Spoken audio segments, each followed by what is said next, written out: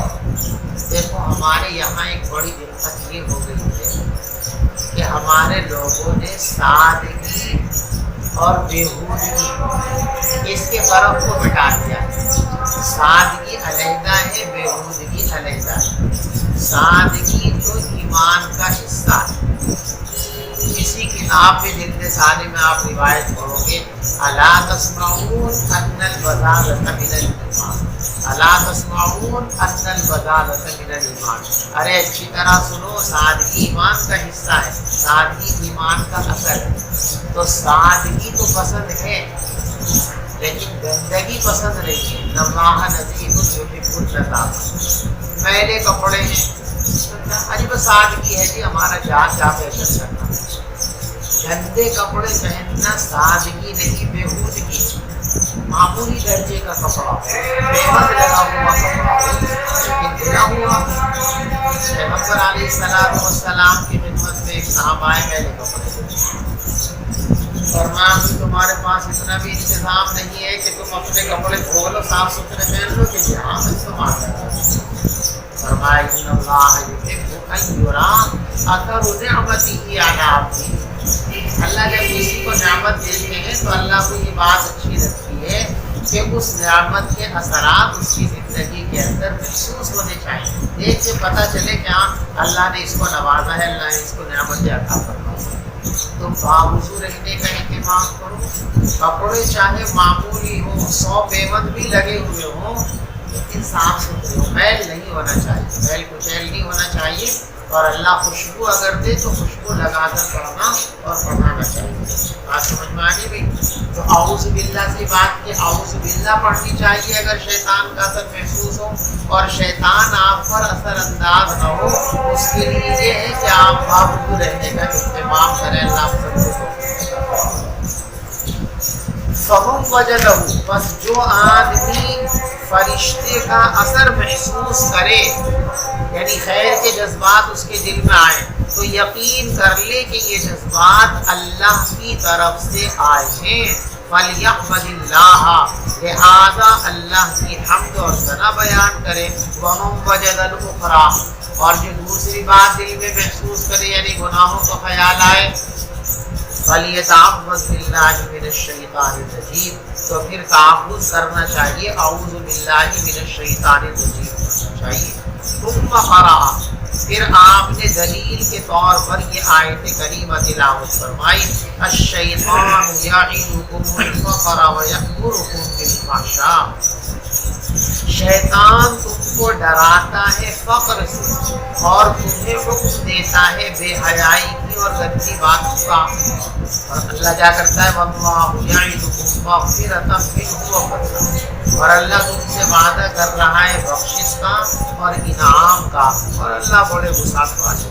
رواہ الترمذی، حضرت امام ترمذی رحمۃ اللہ علیہ نے اپنی سنن میں اس روایت کو نقل کیا ہے اور یہ ارشاد فرمایا، ھذا حدیث غریب، یہ حدیث غریب ہے۔